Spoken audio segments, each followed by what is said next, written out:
तो मैं आपको आपकी जिंदगी के लिए छोटे छोटे कुछ 4 नियम बताना चाहता हूँ, और ये 4 नियम का पालन आप सब करिए। मैं आपको विनम्रता पूर्वक लेकिन विश्वास से कहता हूँ कि ये 4 नियम का जो भी पालन करेगा, जिंदगी में बीमारी और रोग उसको कभी आएंगे नहीं। परम पूजनीय स्वामी रामदेव जी खुद 40-45 साल से इन 4 नियमों का पालन करते हैं। आप भी अगर ये पालन करेंगे तो बहुत अच्छा होगा। मैं भी करता हूँ मेरे जीवन में। मैं पिछले 15 वर्षों से योग प्राणायाम करता हूँ, उसके साथ कुछ नियम मैंने बनाए हैं, वो नियम का पालन करता हूँ और वही नियम आपको बताना चाहता हूँ। स्वामी जी पालन करते हैं, मैं करता हूँ, हमारे लाखों योग शिक्षक करते हैं, और इन नियमों का पालन करने से हमको इतना लाभ हुआ है कि कभी बीमारी आती नहीं। 15 साल से मैंने हर बार मेरा बीपी चेक किया, नॉर्मल है, शुगर नॉर्मल है, ट्राइग्लिसराइड्स नॉर्मल है, कोलेस्ट्रॉल नॉर्मल है। पिछले 15 साल में कभी सर्दी जुकाम भी नहीं हुआ, गला भी नहीं बैठा, कभी हॉस्पिटल नहीं देखा, कभी डॉक्टर के पास नहीं गए, क्योंकि जरूरत नहीं पड़ी। और वो जरूरत नहीं पड़ी क्योंकि हम निरोगी हैं, स्वस्थ हैं। ये निरोगी और स्वस्थ होने के लिए आयुर्वेद की एक छोटी सी जानकारी आपसे मैं शेयर करना चाहता हूँ। आयुर्वेद में ये कहा गया है कि किसी भी व्यक्ति को निरोगी होना है, रोग मुक्त होना है, तो अपने जीवन में 3 बातों का ध्यान रखे। अपना वात, पित्त और कफ, तीनों का संतुलन रखे। 3 तरह के दोष हैं हमारे शरीर में, वात, पित्त, कफ। आपने सुना होगा, ये त्रिदोष आधारित शरीर है। जब वात बहुत बिगड़ जाता है तो 80 से ज्यादा रोग आते हैं।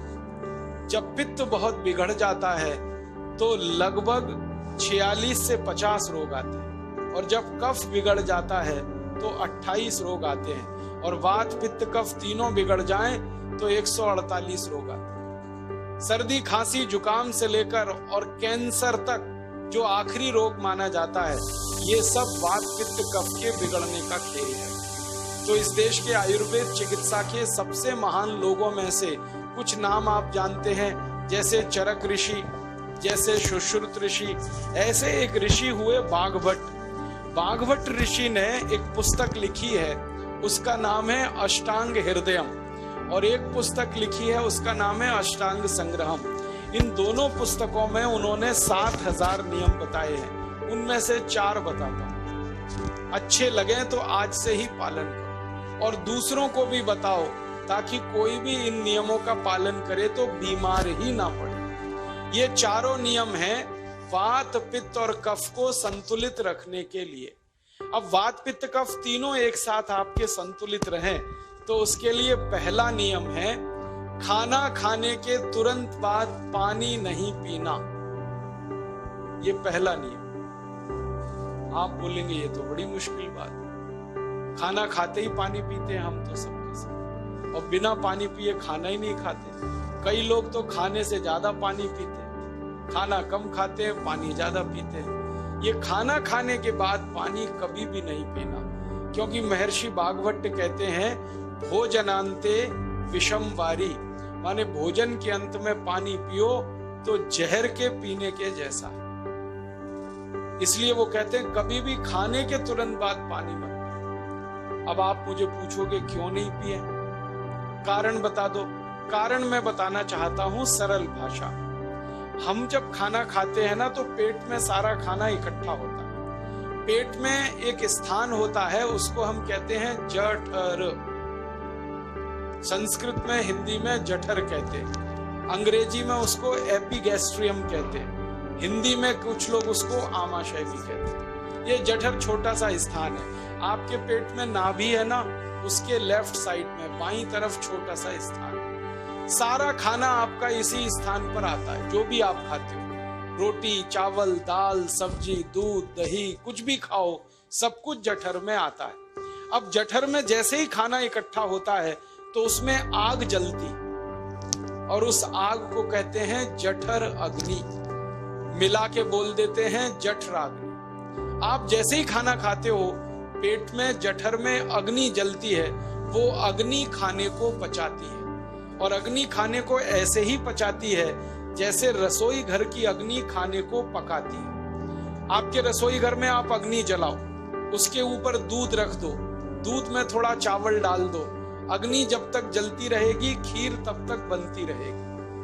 आप घर में अग्नि जलाओ, उसके ऊपर पानी रख दो, उसमें दाल डाल दो, दाल की पकने की क्रिया तब तक चलेगी जब तक अग्नि जलेगी।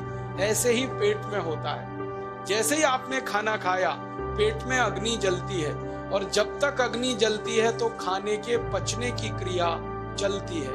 जैसे रसोई घर में खाना पकाते हैं वैसे ही पेट में भी खाना पकता है, इसी को हम पचने की क्रिया कहते हैं, अंग्रेजी में उसको डाइजेशन कह देते हैं। तो आपने खाना खाया, पेट में अग्नि जल गई, अब वो खाने को हजम करेगी, पचाएगी।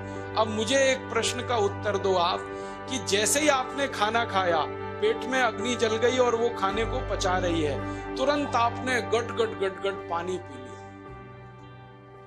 और खूब ठंडा पानी पी लिया, बर्फ मिलाया हुआ पानी पी लिया, फ्रिज का पानी पी लिया। क्या होने वाला है? अग्नि जलेगी कि बुझेगी? अग्नि के ऊपर पानी डालो तो अग्नि और पानी की दोस्ती नहीं है, दुश्मनी है। पानी अग्नि को बुझा देता है। तो आपने खाना खाया, अग्नि जली, पीछे से गट-गट पानी पी लिया, अब अग्नि शांत हो गई, अब खाना पचेगा नहीं, तो वो पेट में पड़ा पड़ा सड़ेगा, और सड़ा हुआ खाना 100 से ज्यादा विष पैदा करेगा, और वो 100 विष आपकी जिंदगी को नरक बना देंगे, और जिंदगी भर आप बीमार पड़े रहेंगे। आपको मालूम है, कई लोग कहते हैं मुझे पेट में बहुत गैस बनती है। ये गैस उन्हीं को बनती है जिनका खाना हजम नहीं होता। कोई लोग कहते हैं कि मुझे पेट में जलन होती है, ये जलन उन्हीं को होती है जिनका खाना पचता नहीं। कोई कहते हैं कि मेरे पेट में एकदम गुम हो जाता है, फूल जाता है, ये सब वो लक्षण हैं जब खाना पचता नहीं। तो खाना पचेगा नहीं तो सड़ेगा, सड़ेगा तो विष पैदा करेगा, और वो विष आपको बीमार करेंगे। इसलिए महर्षि भागवत ने कहा, खाना खाते ही पानी मत पियो। समझ में आया? फिर आप बोलोगे कितनी देर तक नहीं पिए? कम से कम 1 घंटे तक। 1 घंटे बाद पानी पियो। आप बोलोगे जी 1 घंटा क्यों? ये जो अग्नि जलने की क्रिया है ये लगभग 1 घंटे तक ही चलती है पेट में, उसके बाद अग्नि अपने आप शांत हो जाती है, उसके बाद पानी पी लो। तो खाना अगर 10 बजे खाया तो 11 बजे पानी पियो, 11 बजे खाया तो 12 बजे पियो, 12 बजे खाया तो 1 बजे पियो, 1 घंटे बाद पानी पियो। अब आपके मन में ये सवाल आ सकता है कि खाना खाने के पहले पी लें क्या? हाँ पी लो, 40 मिनट पहले पेट भर के पानी पी लो। 10 बजे खाना खाना है, 9:20 पे खूब पानी पी लो, जितना पी सकते। 11 बजे खाना खाना है, 10:20 पे पी लो, खूब पानी पी लो, 40 मिनट पहले। आप और एक सवाल पूछ सकते हो कि अच्छा ठीक है, खाने के बाद पानी तो नहीं पिएंगे, कुछ और पी सकते हैं क्या पानी को छोड़कर?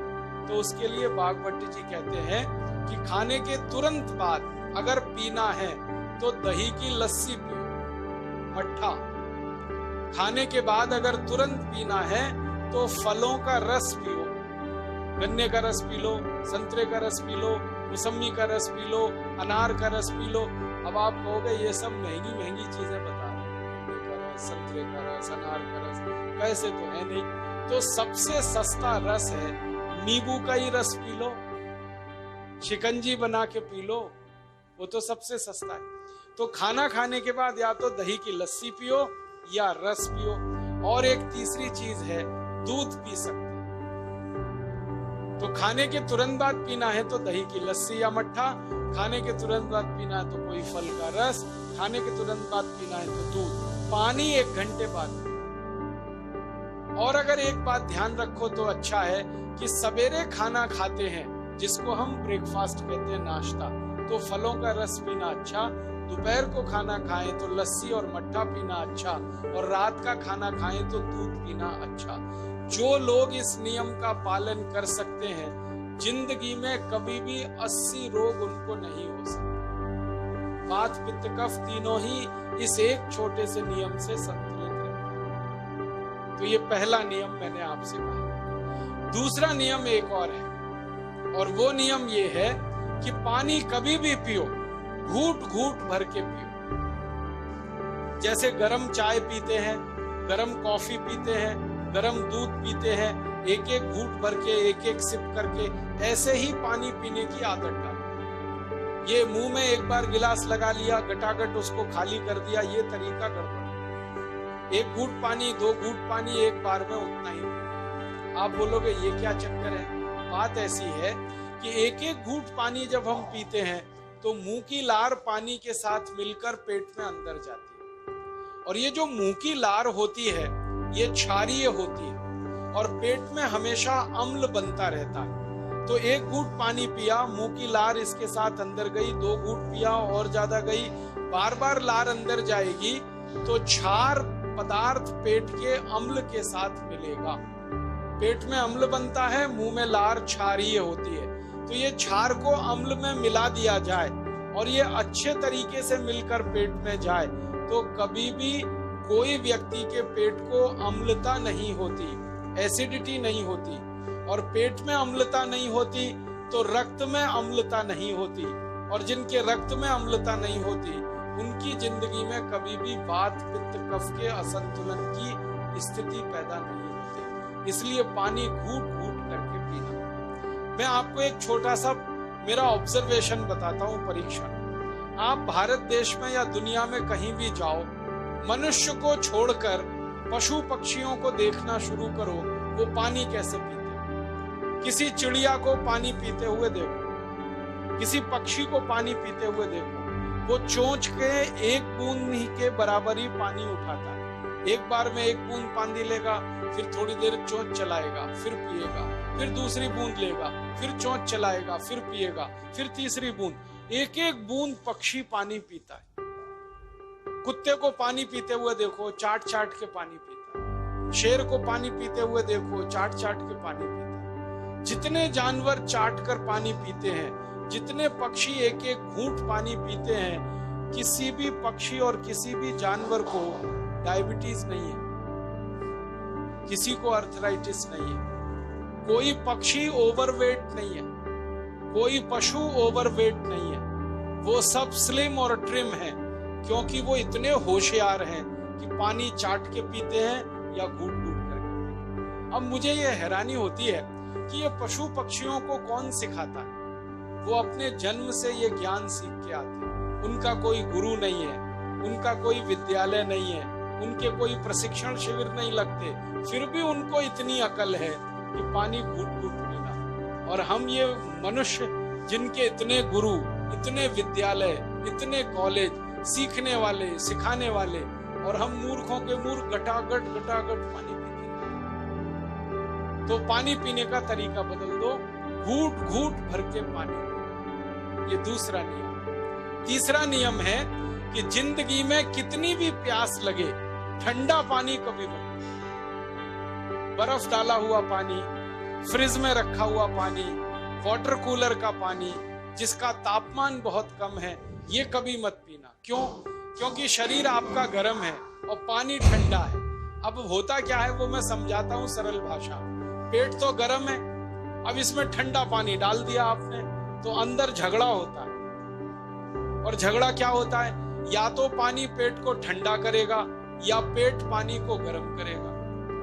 अगर पानी ने पेट को ठंडा कर दिया तो पेट के ठंडा होते ही हृदय ठंडा होता है, हृदय के ठंडा होते ही मस्तिष्क ठंडा होता है, मस्तिष्क के ठंडा होते ही आदमी ठंडा होता है, और आदमी ठंडा होते ही राम नाम सत्य होता है। आपको मालूम है जब शरीर ठंडा पड़ जाता है तो घर में भी नहीं रखते, निकाल के बाहर सड़क पे रख देते।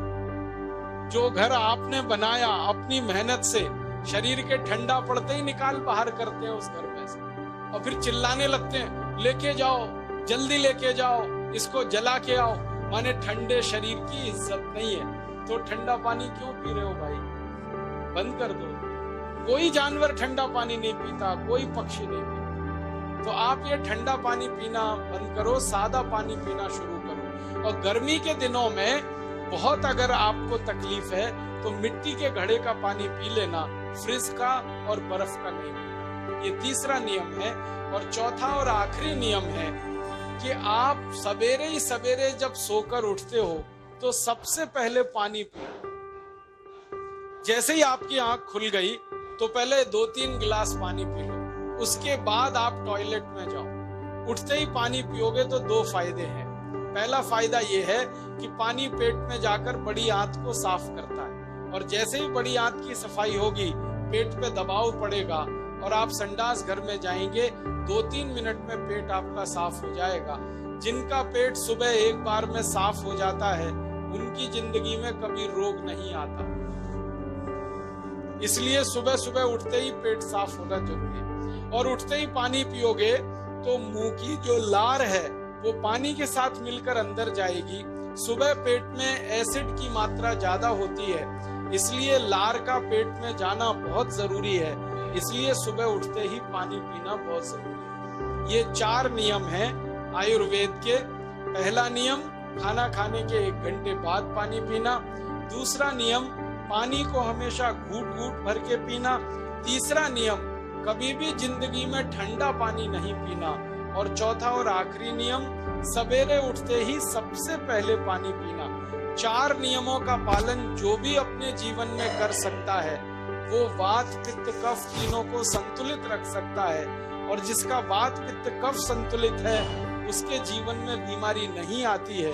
और जो बीमार नहीं पड़ते हैं वो स्वस्थ और तंदुरुस्त और सुखी रहते हैं।